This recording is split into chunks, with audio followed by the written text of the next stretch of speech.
আমি ল্যাংটা ছিলাম ভালো ছিলাম, আমি ল্যাংটা ছিলাম ভালো ছিলাম, ভালো ছিল শিশুকাল।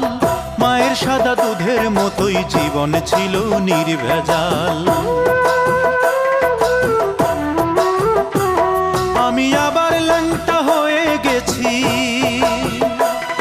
আমি আবার ল্যাংটা হয়ে গেছি। 10 জনারে খবর দে, মায়ের কবর যেখানেতেই সেইখানেতেই কবর দে, মায়ের কবর যেখানেতেই সেইখানেতেই কবর দে।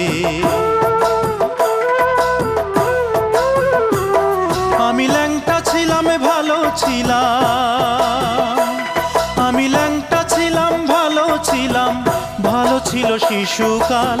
মায়ের সাদা দুধের মতোই জীবন ছিল নির্ভেজাল, মায়ের সাদা দুধের মতোই জীবন ছিল